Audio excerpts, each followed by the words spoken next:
Hello student, welcome back to my channel Samrat academy. Student, जितने बच्चे 2025 board exam देने वाले हो तो उनके लिए वीडियो सबसे ज्यादा इंपॉर्टेंट है मेरे प्यारे बच्चों। मैं आज आप लोगों को विज्ञान के एक वायरल पेपर बताने वाला हूं जो कि आपके एग्जाम में 100% ये पेपर बनने वाला है। कोड आप याद कर लो, कोड है आप लोगों का 824 डी के कोड है, ठीक है। और यह पेपर कितने नंबर का पूछा जाएगा? 70 नंबर का पूछा जाएगा। और इस पेपर को हल करने के लिए आपके पास समय रहेंगे 3 घंटे 15 मिनट का समय दिया जाएगा इस पेपर को हल करने के लिए। एडमिट कार्ड से यहाँ पे अनुक्रमांक और अपना नाम जरूर लिख लीजिएगा। इसके बाद जब नीचे आप पढ़ोगे तो यहाँ पे कुछ सामान्य निर्देश दिया गया है जो कि पढ़ना बहुत ही ज्यादा जरूरी है। और इस बार पूरे के पूरे लड़के विज्ञान में 70 नंबर लेकर आओगे, मेरी गारंटी है, ठीक है। वीडियो को लाइक कर देना और चैनल पर नए हो तो चैनल को जरूर सब्सक्राइब करना। पहला निर्देश देखिए क्या बोला है कि प्रारंभ के 15 मिनट परीक्षार्थियों को प्रश्न पत्र पढ़ने के लिए निर्धारित है। 15 मिनट आप इस पेपर को पढ़ोगे और 3 घंटे में इस पेपर को आप लोगों को सॉल्व करना है। इसके बाद दूसरा निर्देश बोला यहाँ पे कि प्रश्न पत्र 2 खंडों में बना है। एक तो खंड अ में, दूसरा खंड ब में विभाजित है, मतलब यह पेपर 2 खंडों में बना हुआ है। तीसरा पॉइंट कह रहा है कि खंड अ तथा खंड ब में 3 उपखंड दिए गए हैं, क ख ग विभाजित है। मतलब कि खंड अ और खंड ब दोनों खंड 3 उपखंडों में विभाजित है, इसलिए 3 उपखंड दिया गया है क्योंकि यहाँ पे फिजिक्स, केमिस्ट्री और बायो तीनों के प्रश्न बनते हैं, इसलिए 3 उपखंड दिया गया है। एक फिजिक्स का अलग से, केमिस्ट्री का अलग से, बायोलॉजी का अलग से। इसके बाद चौथा बोला है कि प्रश्न पत्र के खंड अ में बहुविकल्पीय प्रश्न है जिसमें सही विकल्प का चुनाव कर ओएमआर शीट पर नीले अथवा काले बॉल पॉइंट पेन से सही विकल्प वाले गोले को पूर्ण रूप से भरें। कह रहा है खंड अ में बहुविकल्पीय प्रश्न रहेंगे। कितने बहुविकल्पीय प्रश्न? 20 बहुविकल्पीय प्रश्न रहेंगे जिनका उत्तर आपको ओएमआर शीट पे देना होगा। इसके बाद है पांचवा कि खंड अ में बहुविकल्पीय प्रश्न है तो प्रत्येक प्रश्न के लिए 1 अंक निर्धारित है, मतलब एक प्रश्न 1 नंबर का है, ऑब्जेक्टिव क्वेश्चन वाला। इसके बाद छठा है कि खंड ब में वर्णनात्मक प्रश्न है। खंड ब में आपके लघुत्तरीय और दीर्घोत्तरीय प्रश्न देखने को मिलेंगे, 4 और 6 नंबर वाले प्रश्न देखने को मिलेंगे। इसके बाद है कि प्रत्येक प्रश्न के सम्मुख उनके निर्धारित अंक दिए गए, मतलब हर एक प्रश्न के आगे आपको बताया गया कि वो प्रश्न 1 नंबर का है कि 4 नंबर का है या 6 नंबर का है, मतलब हर एक प्रश्न के आगे आपको लिखा हुआ मिलेगा। इसके बाद है कि खंड ब में प्रत्येक उपखंड के सभी प्रश्न एक साथ करना आवश्यक है। प्रत्येक उपखंड नए पृष्ठ से प्रारंभ किया जाए। कहने का मतलब है कि 3 उपखंड दिया है ना आपका, एक क, एक ख, एक ग, एक फिजिक्स का, एक केमिस्ट्री का, एक बायोलॉजी का। अगर आप फिजिक्स वाला उपखंड कर दे रहे हो, इसके बाद केमिस्ट्री वाला स्टार्ट करना है तो नए पृष्ठ से आपको प्रारंभ करना पड़ेगा। इसके बाद जब बायोलॉजी वाला करोगे खंड तो उसको नए पृष्ठ से आप लोग हेडिंग डाल के कीजिएगा। फिर बोला है लास्ट कि सभी प्रश्न अनिवार्य, तो जितने भी प्रश्न है सभी प्रश्न करना अनिवार्य है। देखो सबसे पहले यहां से स्टार्ट होगा खंड अ, और खंड अ में देखो क्या रहेंगे, बहुविकल्पीय प्रश्न आपके रहेंगे। उसमें भी आपका पहले उपखंड क आएगा जिसमें आपके फिजिक्स के क्वेश्चन रहेंगे। किसके? फिजिक्स के। देखो 20 ऑब्जेक्टिव क्वेश्चन 20 नंबर का। पहला प्रश्न क्या बोला है कि एक लेंस की क्षमता -2.5 डायोप्टर है। लेंस की फोकस दूरी तथा प्रकृति ज्ञात कीजिए। देखो फोकस दूरी, देखो लेंस की जब क्षमता P बराबर क्या होता है 1/f, लेकिन f किस में होना चाहिए? मीटर में होना चाहिए, ठीक है। यह फार्मूला होता है। तो लेंस की क्षमता दिया है -2.5 बराबर 1/f। हमें f निकालना है। जब f निकालोगे तो ये हो जाएगा 1 के -2.5 हो जाएगा। तो यहाँ दशमलव हटाओगे तो ऊपर एक जीरो बढ़ाओगे तो 10 हो जाएगा। 5 घटाओगे तो 5 दूनी के 10 और 5 5 25।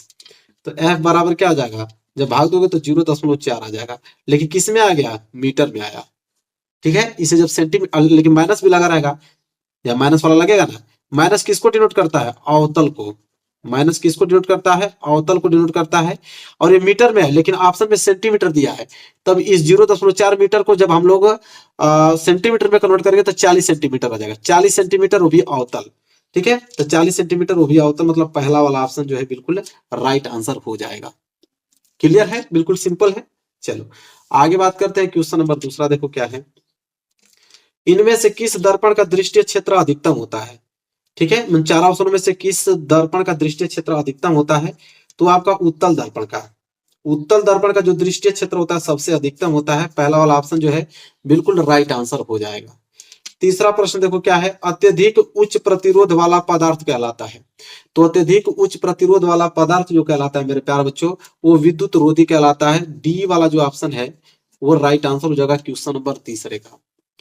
आगे बात करें चौथा प्रश्न कि किसी गोलीय दर्पण तथा किसी पतले गोलीय लेंस दोनों की अगर फोकस दूरियां -25 सेंटीमीटर है तो दर्पण तथा लेंस संभवतः होगा। ठीक है मेरे प्यारे बच्चों, दोनों अवतल होंगे क्योंकि अवतल लेंस में अगर अवतल दर्पण है तब भी उसमें फोकस दूरी माइनस में होगा। तो पहला वाला दोनों अवतल हो जाएगा, लेंस भी अवतल, दर्पण भी आपका अवतल, क्योंकि दोनों की जो फोकस दूरियां है माइनस में दिया हुआ है। चलिए बात करते हैं अगला क्वेश्चन नंबर 5 की तरफ। क्वेश्चन नंबर 5 देखिए क्या है कि एक विद्युत चुंबक का क्रोड बनाने के लिए सबसे अधिक उपयुक्त पदार्थ है। तो एक विद्युत चुंबक का क्रोड बनाने के लिए सबसे अधिक उपयुक्त पदार्थ इन चार ऑप्शन उससे पीतल, मुलायम लोहा, एल्युमिनियम के आपके स्टील। ठीक है तो आपका क्या हो जाएगा मुलायम लोहा, बी वाला ऑप्शन जो है बिल्कुल करेक्ट ऑप्शन हो जाएगा, पांचवे का बी। क्वेश्चन नंबर 6 है कि विद्युत आवेश का मात्रक होता है। तो विद्युत आवेश का मात्रक क्या होता है, कूलाम होता है। इतनी जानकारी तो आपको भी होना चाहिए, बी वाला ऑप्शन बिल्कुल राइट आंसर हो जाएगा कूलाम। विद्युत आवेश का मात्रक कूलाम। सातवां प्रश्न देखो क्या है, सातवां है कि एक व्यक्ति दूर स्थित वस्तुओं को स्पष्ट रूप से देखने में असमर्थ है, मतलब दूर की वस्तु उसको स्पष्ट रूप से दिखाई नहीं देता है, उसके नेत्र दोष होगा, मतलब उसके नेत्र में कौन सा दोष होगा, निकट दृष्टि दोष की दीर्घ दृष्टि दोष, जरा दूरदृष्टिता, इनमें से कोई नहीं। मेरे प्यारों अगर दूर की वस्तु अगर आपको दिखाई नहीं दे रही है तो समझ लो कि निकट दृष्टि दोष हुआ है आप लोगों को। ठीक है चलो आगे बात करते हैं उपखंड ख। और उपखंड ख प्रश्न नंबर 8वां से स्टार्ट होगा, लेकिन ये केमिस्ट्री के क्वेश्चन रहेंगे, केमिस्ट्री के क्वेश्चन इसमें पूछा जाएगा। 8वां प्रश्न है कि कार्बन को वायु में जलाने पर कार्बन डाइऑक्साइड गैस बनना उदाहरण। देखो कार्बन है, इसको जब हम लोग ऑक्सीजन में जलाएंगे तो ये कार्बन डाइऑक्साइड बनेगा। तो कौन उदाहरण है, संयोजन अभिक्रिया का, कि विस्थापन अभिक्रिया का, कि द्विविस्थापन अभिक्रिया का, कि वियोजन अभिक्रिया का। मेरे प्यारे बच्चों संयोजन अभिक्रिया का उदाहरण है, क्योंकि संयोजन अभिक्रिया क्या कहता है, दो या दो से अधिक पदार्थ आपस में मिलकर एकल पदार्थ बनाते हैं, उसे संयोजन अभिक्रिया करते हैं। तो संयोजन अभिक्रिया का ही उदाहरण है, कार्बन प्लस ऑक्सीजन मिलकर कार्बन डाइऑक्साइड बना रहा है। आगे बात कर लेते हैं प्रश्न नंबर 9। कोई विलयन लाल लिटमस को नीला कर देता है, उसका पीएच मान है। ठीक है मैंने एक ट्रिक बताया था, देखो लाल लिटमस को यहाँ पे नीला करता है तो उसका पीएच मान कितना होगा, 1, 4, 5 कि 10, तो 10 होगा उसका पीएच मान। एक ट्रिक हमने बताया था अनिल करके, ठीक है अनिल करके हमने ट्रिक बताया था कि अम्ल जो है नीला को लाल करता है, लेकिन यहाँ पे लाल को नीला करता है तो क्षार होगा, क्षार का पीएच मान 7 से अधिक होता है। ठीक है तो 10। इसके बाद देखो 10वां, निम्नलिखित में से कौन सी धातु ठंडे जल में अभिक्रिया करके हाइड्रोजन गैस देती है। मतलब कौन इसमें से ऐसी धातु है जो अगर ठंडे जल के साथ अभिक्रिया करा दिया जाए तो रिएक्शन जब होगा तो वो उत्पाद के साथ हाइड्रोजन गैस देगा। ठीक है तो वो है आपका पोटेशियम के, बी वाला ऑप्शन जो है राइट आंसर हो जाएगा। इसके बाद 11वां देखो एल्केनो का रासायनिक सूत्र है। ठीक है एल्केनो का रासायनिक सूत्र याद कर लो, पहला वाला ऑप्शन CnH2n+2, यह फार्मूला याद रख लेना, बहुत इंपॉर्टेंट है। एल्केनो का यह सामान्य सूत्र है। चलो आगे बढ़ते हैं, अगला है 12वां प्रश्न। निम्नलिखित में से मेथिल ऑरेंज मिलाने पर कौन सी विलयन लाल हो जाता है। ठीक है मेथिल ऑरेंज इनमें से किसमें मिलाएंगे उसका विलयन जो होगा वह लाल हो जाएगा, वो आपका H2SO4 है, सल्फ्यूरिक अम्ल जो कि जलीय विलयन है। उसमें अगर हम लोग मेथिल ऑरेंज मिला दें तो उसका विलयन कैसा हो जाएगा, लाल हो जाएगा। 13वां प्रश्न देखो लेड नाइट्रेट का रासायनिक सूत्र क्या होता है। लेड नाइट्रेट का रासायनिक सूत्र होता है PbNO3 होल ट्वाइस, बी वाला ऑप्शन जो है करेक्ट आंसर हो जाएगा। आगे बात करते हैं उपखंड ग। उपखंड ग में बायोलॉजी के प्रश्न रहेंगे मेरे प्यारे बच्चों, और क्वेश्चन नंबर 14 से स्टार्ट होगा। देखो क्या है 14वां, वह जैव प्रक्रम जिसके द्वारा हानिकारक पदार्थों का निष्कासन शरीर से होता है। तो इसका ऑप्शन हो जाएगा बी उत्सर्जन, बी वाला ऑप्शन बिल्कुल करेक्ट आंसर हो जाएगा। 15वां देखो इंसुलिन नामक हार्मोन स्रावित होता है। तो इंसुलिन नामक हार्मोन स्रावित होता है मेरे प्यारे बच्चों अग्नाशय से। कहां से, अग्नाशय से, डी वाला ऑप्शन जो है वो करेक्ट आंसर हो जाएगा। 16वां है कि प्रोटीन के बने होते हैं, मतलब प्रोटीन के क्या बने होते हैं। तो प्रोटीन के बने होते हैं प्रायांश, क्या बने होते हैं, प्रायांश बने होते हैं, सी वाला ऑप्शन बिल्कुल करेक्ट आंसर हो जाएगा। इसके बाद 17वां देखो निषेचन के बाद पुष्प का कौन सा भाग फल में बदल जाता है। देखो निषेचन के बाद पुष्प का कौन सा भाग फल में बदल जाता है मेरे प्यारे बच्चों, वो होता है अंडाशय, सी वाला ऑप्शन बिल्कुल करेक्ट आंसर हो जाएगा अंडाशय। आगे बात कर लेते हैं 18वां प्रश्न, सामान्य एक लिंगी नर पुष्प में नहीं पाया जाता है। तो देखो सामान्य एक लिंगी नर पुष्प में नहीं पाया जाता है, वो आपका वर्तिकाग्र कहलाता है। डी वाला ऑप्शन बिल्कुल करेक्ट आंसर हो जाएगा मेरे प्यारे बच्चों, डी वाले पे आप लोग बिल्कुल करेक्ट आंसर लगा लो। 19वां प्रश्न देखो क्या है कि मटर के लंबे पौधे कैपिटल टीटी और बौने पौधे स्मॉल टीटी के अगर मध्य हम क्रॉस कराएं तो प्रथम संतति पीढ़ी में मिलेंगे। तो प्रथम संतति पीढ़ी में मिलेंगे, सभी लंबे पौधे मिलेंगे। ए वाला ऑप्शन जो है बिल्कुल करेक्ट आंसर हो जाएगा। ठीक है, 19 का ए जो है बिल्कुल करेक्ट आंसर है मेरे प्यारे बच्चों। आगे बढ़ते हैं, 20वां प्रश्न देखते हैं। चलिए देखिए 20वां प्रश्न क्या है कि पादप में जाइलम उत्तरदायी है। तो पादप में जाइलम उत्तरदायी है जल का वहन करने में, क्योंकि जाइलम क्या करता है, जल का वहन करता है। अगर वही फ्लोएम पूछ दे तो भोजन का वहन करता है, लेकिन जाइलम पूछ रहा है तो पादप में जाइलम उत्तरदायी है जल का वहन करने में। चलिए अब देखते हैं खंड ब। खंड ब में वर्णनात्मक प्रश्न रहेंगे 50 नंबर का। इसमें भी पहले आपका उपखंड क आएगा जिसमें फिजिक्स के क्वेश्चन रहेंगे। जैसा पहला प्रश्न देखो क्या पूछा है इसमें। पहला प्रश्न दिया है कि उत्तल दर्पण तथा उसके फोकस के बीच स्थित वस्तु के बने प्रतिबिंब की स्थिति तथा प्रकृति को आवश्यक किरण आरेख द्वारा समझाइए। चलो इसका आंसर देखते हैं। उत्तल दर्पण बनाना है, उसके फोकस के बीच स्थित वस्तु के बने प्रतिबिंब की स्थिति, प्रकृति भी दर्शाना है। चलो देखो यही इसका आंसर लिखो उत्तर में। उत्तल दर्पण द्वारा बना प्रतिबिंब सदैव ही वस्तु से छोटा, सीधा, आभासी तथा ध्रुव व फोकस के बीच बनता है। देखो वस्तु ए बी के ए बिंदु से दो किरण ए एम जो कि मुख्य अक्ष के समानांतर जा रही है। देखो ये चित्र देखो, ए बी है, इसमें एक किरण जो है ए बी से बिंदु ए से, देखो बिंदु ए से दो किरण निकल रही है, एक ए एम जो कि मुख्य अक्ष के समानांतर जा रही है ए एम। इसके बाद तथा ए एन वक्रता केंद्र की दिशा में उत्तल दर्पण से टकराकर क्रमशः एम आर फोकस से आती हुई, देखो यहाँ वक्रता केंद्र है, यहाँ से जा रही है और फिर पुनः वापस आ रही है। फिर कह रहा है ए एन वक्रता केंद्र की दिशा से उत्तल दर्पण टकराकर क्रमशः एम आर फोकस से आती हुई तथा एन ए जो कि वक्रता केंद्र से आती हुई दिशा में परिवर्तित हो जाती है। मतलब पहले आप इसको नोट कर लो, वही चीज बताओ जो इस चित्र फिगर में है, वही चीज को बस मैंने लिख दिया है। बस ये चित्र बना लो, आपको ऑटोमेटिक समझ में आ जाएगा। फिर नीचे थोड़ा लिख देना कि पीछे बढ़ाने पर यह किरण बिंदु ए पर मिलती है। ठीक है, इस प्रकार बिंदु ए का प्रतिबिंब ए होगा और ए डैश से अक्ष मुख्य अक्ष पर लंब ए डैश बी डैश डाला है, अतः वस्तु ए बी का प्रतिबिंब ए डैश बी डैश होगा और यह प्रतिबिंब वस्तु से छोटा, सीधा तथा आभासी होगा। मतलब बहुत ही ज्यादा सिंपल है, इसको बस आप बना लेना, आपको पूरा समझ में आ जाएगा। ये वस्तु ए बी है और यहाँ इसका बन रहा है प्रतिबिंब, वस्तु से छोटा बन रहा है, देख रहे हो। बस हो गया पूरा फुल सोल्यूशन, 4 नंबर मिल जाएगा। यहां से नोट करना, पहले इसको नोट करना है, चित्र बनाना है, फिर नीचे नोट कर लेना। हो गया भैया 4 नंबर क्लियर आप लोगों का। चलो दूसरा प्रश्न देखो क्या है। दूरदृष्टि दोष क्या है, इसे किस प्रकार संशोधित किया जा सकता है, आवश्यक किरण आरेख भी बनाइए।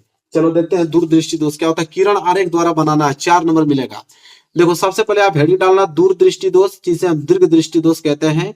ठीक है, इसमें लिखेंगे हम लोग कि इस दोष में व्यक्ति दूर की वस्तुओं को स्पष्ट देख सकता है परंतु निकट रखी वस्तुओं को वह सुस्पष्ट नहीं देख पाता। इस दोष के कारण निकट रखी वस्तुओं का प्रतिबिंब दृष्टि पटल पर न बनकर उसके पीछे बनाता है। ऐसे दोष युक्त व्यक्ति का निकट बिंदु सामान्यतः निकट बिंदु 25 सेंटीमीटर से क्या हो जाता है, दूर हट जाता है। दूरदृष्टि दोष के कारण 2 कारण होते हैं, अभिनेत्र लेंस की फोकस दूरी होना या नेत्र गोलक का छोटा हो जाना। निवारण के लिए इस दोष का निवारण उपयुक्त क्षमता वाले उत्तल लेंस से हो सकता है, तो उत्तल लेंस का प्रयोग करेंगे और ये चित्र बना लेना। ठीक है, ये आंखों में दूर है तो देखो दूर बन रहा है, मतलब आंखों में दृष्टि दोष है तो देखो दूर बन रहा है। फिर यहाँ पे लेंस लगा दिया है उत्तल लेंस, फिर देखो बिल्कुल सही बन रहा है। क्लियर हो गया, दोनों चित्र आप नोट कर लो। चलो आगे बढ़ते हैं। इसके बाद देखो तीसरा प्रश्न क्या है। तीसरा है कि विद्युत शक्ति से क्या तात्पर्य है।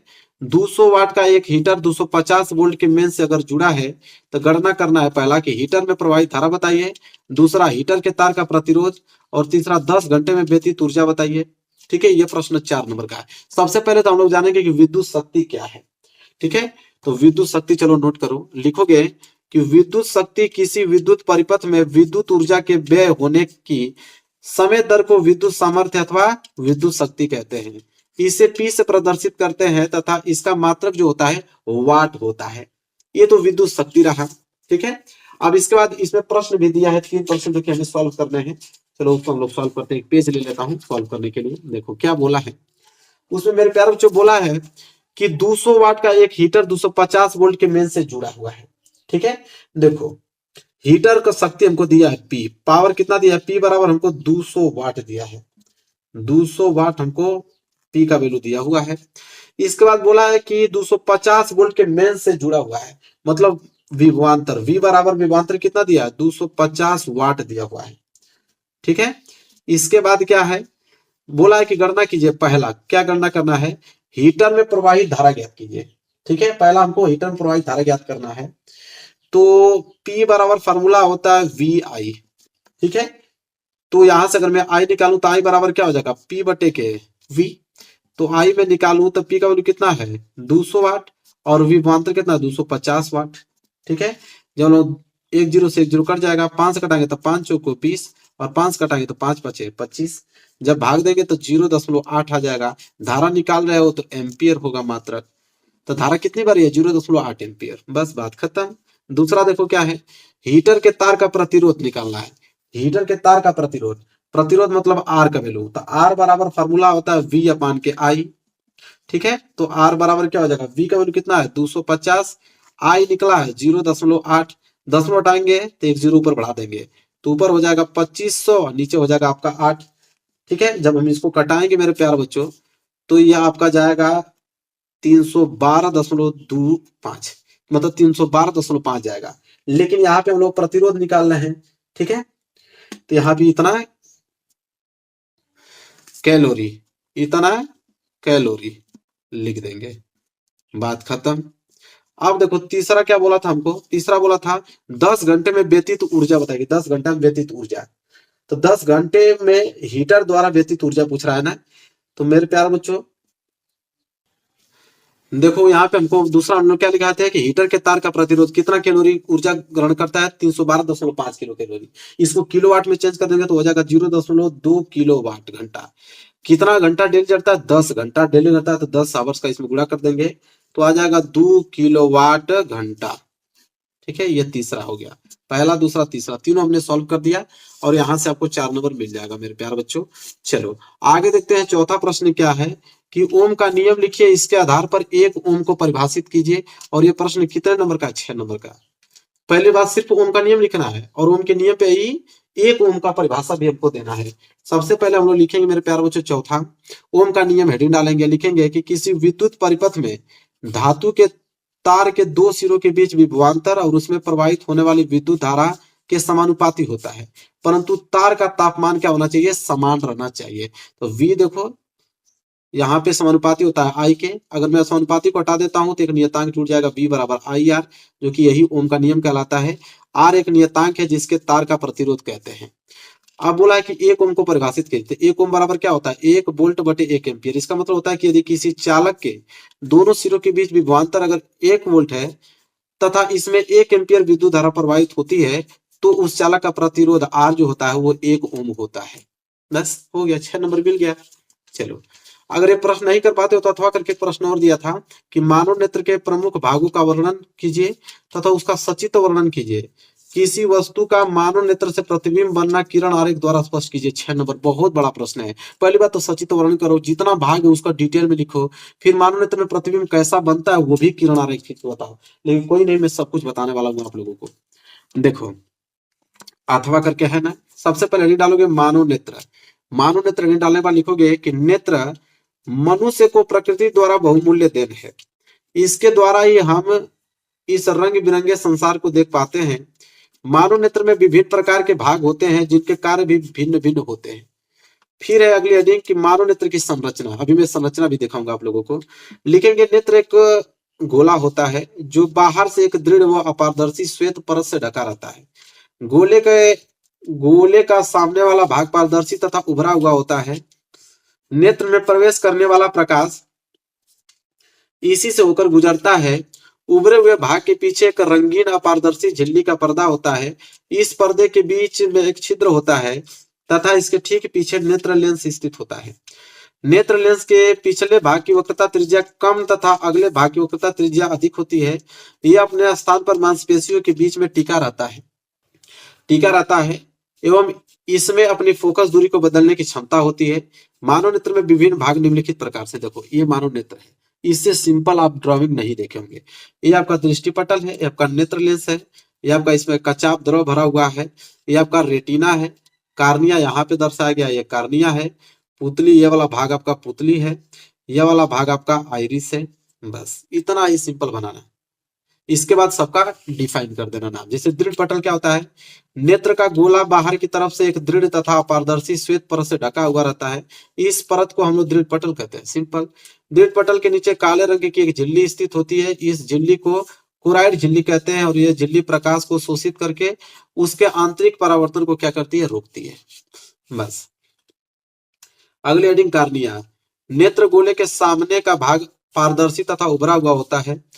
इस उभरे हुए भाग को कार्निया कहते हैं। नेत्र में प्रकाश की किरण इसी कार्निया से होकर प्रवेश करती है। इसके बाद अगली हेडिंग है आइरिस। आइरिस में लिखोगे कि कार्निया के पीछे एक रंगीन अपारदर्शी झिल्ली का पर्दा स्थित होता है। इस पर्दे को आइरिस कहते हैं। चित्र द्वारा स्पष्ट किया गया है। आइरिस मैंने दिखाया हूं चित्र में। फिर है पुतली अथवा नेत्र तारा, ये हेडिंग है, पुतली अथवा नेत्र तारा। उसमें लिखो आइरिस के बीच में एक छोटा सा गोलाकार छिद्र होता है और इस छिद्र को पुतली अथवा नेत्र तारा कहते हैं। पुतली के द्वारा ही नेत्र में प्रवेश करने वाले प्रकाश की मात्रा नियंत्रण किया जाता है।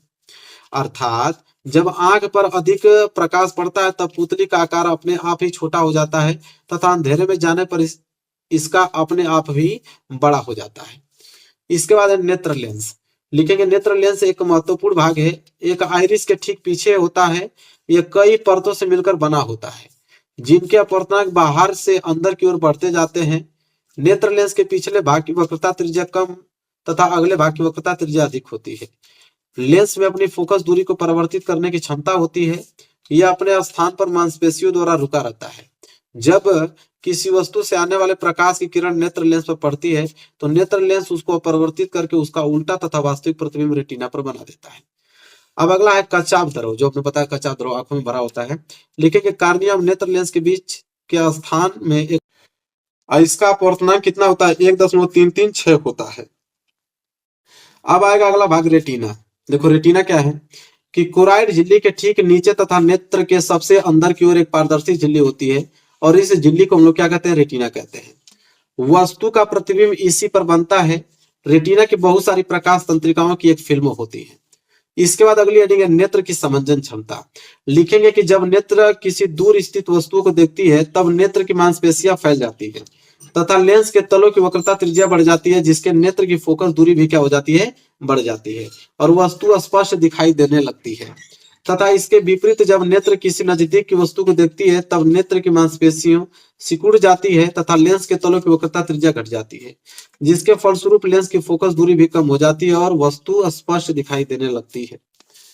लिखेंगे अतः नेत्र लेंस द्वारा अपनी फोकस दूरी को आवश्यकता अनुसार परिवर्तित करने की क्षमता को ही हम लोग नेत्र की समंजन क्षमता कहते हैं। और एक स्वस्थ नेत्र की न्यूनतम दूरी जो होती है 25 सेंटीमीटर होती है। इसके बाद उसमें बोला था ना कि मानव नेत्र से प्रतिबिंब कैसा बनता है, वो भी हमको दिखाना पड़ेगा। तो मानव नेत्र से प्रतिबिंब बनना, लिखेंगे नेत्र के सामने रखी किसी वस्तु से चली प्रकाश की किरणें कार्निया पर गिरती हैं तथा अपरिवर्तित होकर नेत्र में प्रवेश करती हैं। फिर यह क्रमशः जलीय द्रव में, लेंस व कचाप द्रव में से होती हुई रेटिना पर गिरती हैं, जहां वस्तु का उल्टा प्रतिबिंब बनता है। प्रतिबिंब बनने का संदेश दृक तंत्रिकाओं द्वारा मस्तिष्क में पहुंचता है, जिससे यह प्रतिबिंब अनुभव के आधार पर सीधा दिखाई देता है। और लो यह चित्र है, देखो यह वस्तु है, यहाँ से प्रवेश कर रहा है, ठीक है, फिर यहाँ पे लेंस होते हुए जा रहा है, यहाँ पे उल्टा प्रतिबिंब उसका बना रहा है, यहाँ पे दृढ़ पटल है, यह लेंस है, यह तारा है, यह कार्निया है, नेत्रगोलक है, यह वस्तु रखी हुई, मतलब पूरा हमने स्पष्ट दृश्य दिखा दिया। चलो ये भी प्रश्न कर दिया। अब यहाँ से स्टार्ट होगा उपखंड ख। उपखंड ख में मेरे प्यारे बच्चों यहाँ पे केमिस्ट्री के प्रश्न रहेंगे, ठीक है, 4 नंबर और 6 नंबर के। चलो केमिस्ट्री देखते हैं। स्टार्ट होगा प्रश्न नंबर 5वां से। क्या है कि निम्नलिखित अभिक्रियाओं के संतुलित रासायनिक समीकरण लिखिए, 4 नंबर का है। पहला है कि calcium hydroxide plus carbon dioxide मिलकर कैल्शियम कार्बोनेट जल बनाता है, या अथवा करके वही दिया है कि क्या होता है जब केवल रासायनिक समीकरण लिखना है कि चूने के पानी में, चूने के पानी को ही तो कैल्शियम हाइड्रोक्साइड बोलते हैं, अगर कार्बन डाइऑक्साइड गैस प्रवाहित की जाती है तो मतलब दोनों प्रश्न एक ही है, या इस तरह बोल देगा या तो रिएक्शन दे देगा, ठीक है। तो पहले इसको देख लेते हैं। कह रहा है कि कैल्शियम हाइड्रोक्साइड और कार्बन डाइऑक्साइड कैल्शियम कार्बोनेट और जल बनाता है। केवल रासायनिक समीकरण लिखना है। देखो ये आपका कैल्शियम हाइड्रोक्साइड है CaOS ट्वाइस। इसके बाद कार्बन डाइऑक्साइड, जब इसको मिलाते हैं तो कैल्शियम कार्बोनेट बनता है और क्या बनता है, जल बनता है H2। बस संतुलित भी है, नोट कर लो। इसके बाद दूसरा यहाँ पे है कि जिंक और सिल्वर नाइट्रेट मिलकर जिंक नाइट्रेट और सिल्वर बनाते हैं। तो देखो यहाँ पे जिंक और सिल्वर नाइट्रेट, फिर जिंक नाइट्रेट और यहाँ पे सिल्वर बनाते हैं। पूरा संतुलित है, आपको बस नोट करना है रिएक्शनों को। 4 नंबर मिल गया। अब देखो क्वेश्चन नंबर 6, निम्न पर टिप्पणी दीजिए। 4 प्रश्न है 4 नंबर का। क्या होता है जब केवल रासायनिक समीकरण लिखना है। पहला है कि सोडियम बाइकार्बोनेट तथा खाने सोडा को गर्म करते हैं तो क्या होता है। मेरे प्यारे बच्चे देखो, जब सोडियम कार्बोनेट बनता है और कार्बन डाइऑक्साइड गैस निकलता है, यहाँ पे उसका हमने रिएक्शन लिखा हुआ है, सोडियम कार्बोनेट, जल और कार्बन डाइऑक्साइड। यह छठवें का ए का सोल्यूशन पूरा है, नोट कर लो। इतना बेहतरीन आपको कोई बताएगा नहीं लिखकर। इसके बाद दूसरा है कि क्या होता है जब अमोनिया क्लोराइड को गर्म करते हैं। देखो अमोनिया क्लोराइड को गर्म करते हैं ना, तो गर्म करने पर अमोनिया और हाइड्रोजन क्लोराइड गैस विक्षेपित हो जाता है। ये उसका रिएक्शन में लिखा हूं, ठीक है, उसको नोट कर लो। चलो तीसरा देखो, विरंजक चूर्ण की क्रिया तनु सल्फ्यूरिक अम्ल से होती है। या बोल देगा कि विरंजक चूर्ण से क्लोरीन गैस बनाएंगे कैसे, उसका रिएक्शन लिखो। देखो तो क्लोरीन गैस निकलता है, CaOCl2 H2SO4 मिलकर बनाते हैं CaSO4 और H2 और क्लोरीन गैस बनाते हैं। लो भाई पूरा रिएक्शन में लिख के आप लोगों को बता रहा हूँ। इसके बाद मेरे प्यारे बच्चों छठवां है कि छठवां कर रहा हूँ, चौथा सोडियम ऑक्साइड को जल में घोला जाता है। तो ठीक है, चलो सोडियम ऑक्साइड को जल में घोलते हैं तो क्या होता है, सोडियम हाइड्रोक्साइड बनता है। क्या बनता है, सोडियम हाइड्रोक्साइड बनता है। रिएक्शन उतार लो। देखो सोडियम को जो जल में घोलते हैं सोडियम हाइड्रोक्साइड बनता है। रिएक्शन पूरा संतुलित किया हुआ रिएक्शन आपको बता रहा हूँ। इसके बाद 7वां प्रश्न देखो क्या है, निम्नलिखित यौगिकों के IUPAC पद्धति का नाम लिखो। देखो ये मेरे प्यारे बच्चों क्या है, यह इस तरह है आपका CH3 single bond CH2 single bond CH2 फिर सिंगल बॉन्ड CH2 फिर सिंगल बॉन्ड CH2। कितना है, 1 2 3 4, 1 2 3 4। इसके बाद सिंगल बॉन्ड CH2OH ऐसे है। अब इसका हमें IUPAC नाम बताना है, ठीक है। इसके बाद देखो ये है आपका एसिटिल्डिहाइड, इसको हम लोग कैसे लिखेंगे, CH3CHO इस तरह है। ये आपका क्या है, HC बराबर CH एसिटिलीन है। ये आपका है C2H5OH है, ठीक है। तो पहले फिलहाल 4 यहाँ पे, इधर क्या है 4, 2 पीछे है। तो पहले 4 का सोल्यूशन देख लो। ये पहला वाला, दूसरा वाला, तीसरा, चौथा। पहला वाला आपको हेक्सेनॉल कहलाएगा, दूसरा एथेनॉल कहलाएगा, तीसरा एथाइन कहलाएगा, चौथा एथेनॉल कहलाएगा, ठीक है। नोट करो, IUPAC नाम बता रहा हूँ आप लोगों को। इसके बाद 4 हो गया ना। 4 के बाद मेरे प्यारों बच्चों इधर भी दिया हुआ है। 4 के बाद देखो 5वां क्या है, CH3 सिंगल बॉन्ड C फिर ट्रिपल बॉन्ड C फिर सिंगल बॉन्ड CH3। और नीचे वाला क्या है, CH3 सिंगल बॉन्ड CHOH फिर सिंगल बॉन्ड CH3। ये है। अब देखो 5वां और 6वां, 5वां को हम लोग ब्यूटेन 2 कहेंगे और 6वें को प्रोपेनॉल 2 कहेंगे। यही 6 आएगा, 6 को 6 तैयार कर लो, 6 नंबर आपको मिल जाएगा। ये IUPAC नाम बता रहा हूँ आप लोगों को। चलो आगे बात करें। अगर ये नहीं कर पाओगे तो अथवा करके आपको दिया हुआ है एक और ऑप्शन कि निम्नलिखित अभिक्रियाओं में से प्रत्येक रासायनिक समीकरण लिखिए, ठीक है। देखो पहला वाला क्या है, मरकरी ऑक्साइड, अगर उसमें उष्मा दे रहे हैं तो मरकरी बन रहा है और यहाँ पे क्या भरा जाएगा। दूसरा अभी मैं डायरेक्ट आंसर बताऊंगा आप लोगों को। इसके बाद है आयरन फिर कॉपर सल्फेट मिलकर यहाँ पे क्या बनाएंगे और यहाँ पे कॉपर बना रहा है।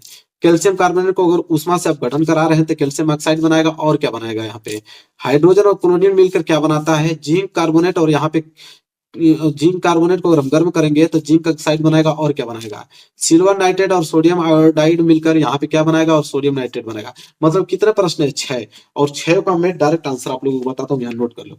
उसके सामने जाकर नोट कर लेना, पहला, दूसरा, ये तीसरा, चौथा, 5वां, 6वां। उसके जब सामने नोट करोगे तो आपको पूरा क्लियर समझ में आ जाएगा। मैं आंसर आप लोगों को पूरा बता रहा हूँ, ठीक है। जैसे वो 6 सिंगल था, 6 मैंने स्टेप बाय स्टेप बताया। ये पहला है, ये दूसरा है, तीसरा है, चौथा है, 5वां है, 6वां है। जाके बाकायदे खूब बढ़िया से भर लेना इसको। पूरा संतुलित बताया हूँ, ठीक है, संतुलित किया हुआ है, बस आपको नोट्स बनाना है इसका। चलो ये भी प्रश्न हो गया, आगे देखते हैं। अगला है उपखंड ग। उपखंड गम बायोलॉजी के प्रश्न रहेंगे। 8वां प्रश्न देखो क्या है कि मनुष्य में पाए जाने वाले पाचक एंजाइमों के कार्यों का वर्णन कीजिए। चलो देखते हैं मनुष्य में पाए जाने वाले पाचक एंजाइम। चलो नोट करो 8वां क्या है, पाचक रस भोजन को पचाने में महत्वपूर्ण भूमिका निभाते हैं। पाचक रस निम्न प्रकार के होते हैं। कौन कौन?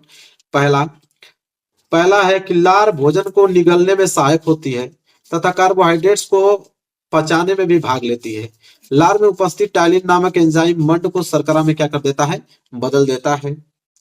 इसके बाद दूसरा है जठर रस। जठर ग्रंथियों से जठर रस निकलता है तथा जठर रस में एचसीएल, पेप्सिन तथा रेनिन नामक एंजाइम होते हैं।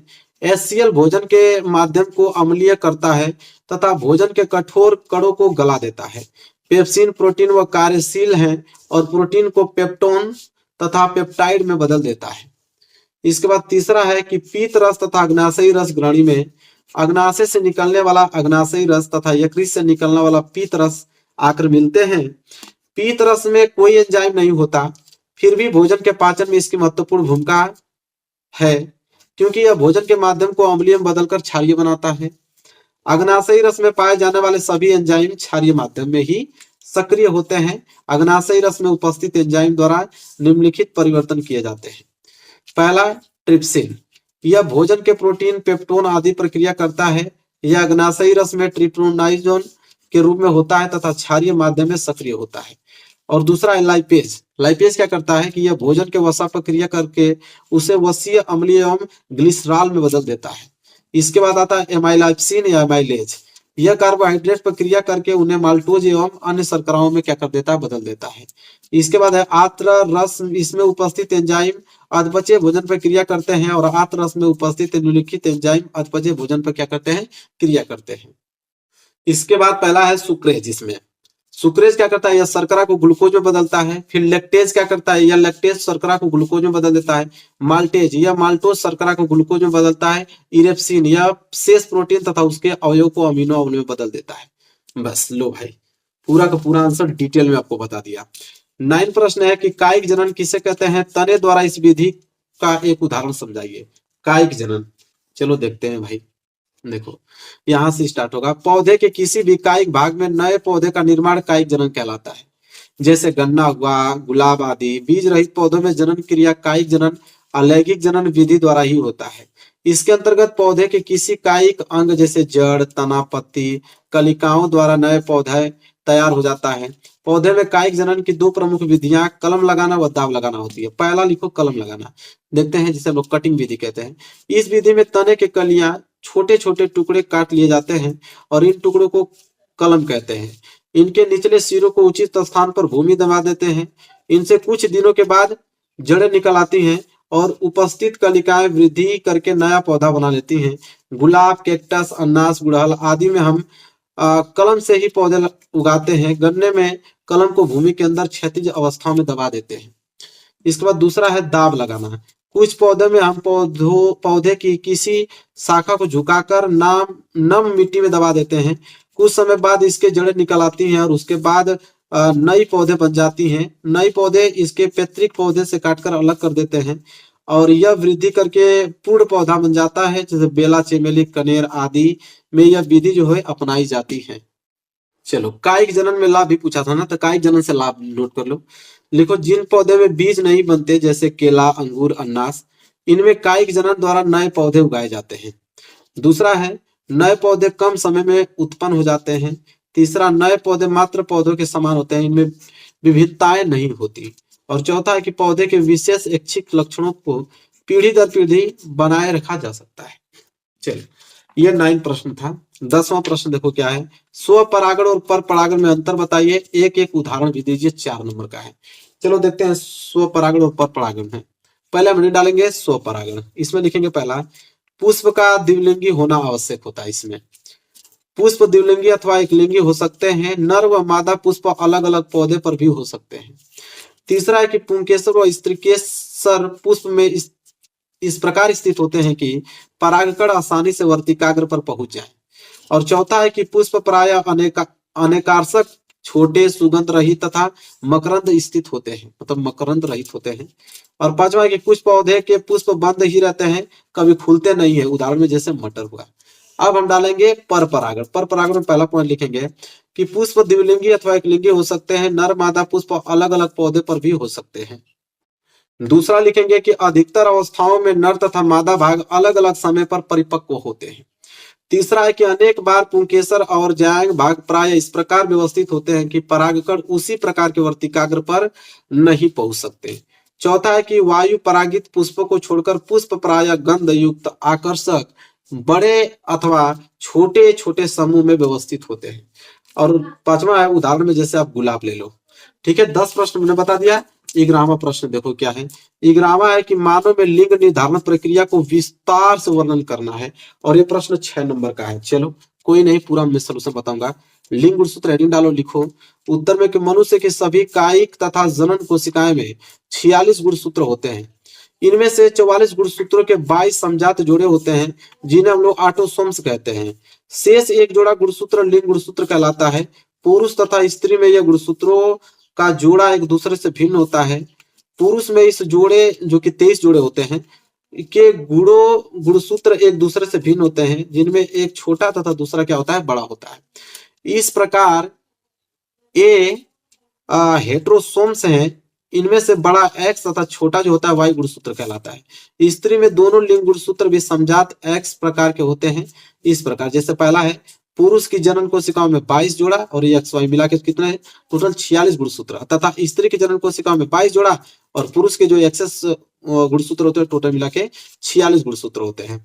अर्थात मनुष्य में लड़के तथा लड़की का होना इन्हीं लिंग गुणसूत्रों पर निर्भर करता है।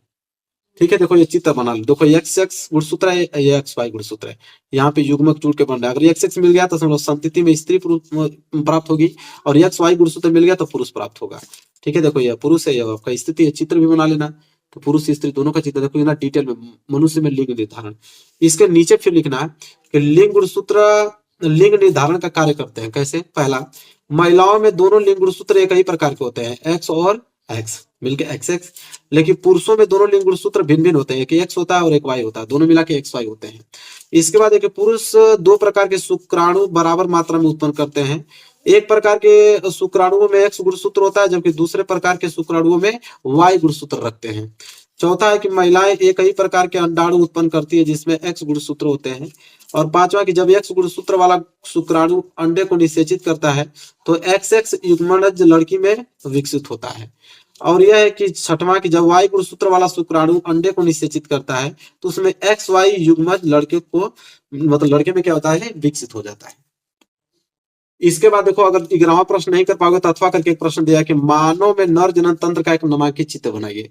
मानव के नर जनन तंत्र का नामांकित चित्र, सिर्फ चित्र बनाना है, सचित्र वर्णन नहीं करना, सिर्फ चित्र बनाने को 6 नंबर मिलेगा। चलो देखो यही है। ठीक है, अथवा वाला आंसर ये बहुत सिंपल मैंने चित्र लिया है। ये मूत्राशय हो गया, यहाँ पे ब्लेडर जिसे बोलते हैं, ये मूत्र मार्ग यूरेथ्रा। ठीक है, यूरेथ्रा हो गया मूत्र मार्ग, ये आपका वृषण हो गया और ये वाला भाग जो है आपका शुक्र वाहिका और ये मूत्र नलिका। बस इतना ही भाग आप दर्शा देना, बहुत सिंपल है। आपको पूरा का पूरा 6 में 6 नंबर आपको दे दिया जाएगा।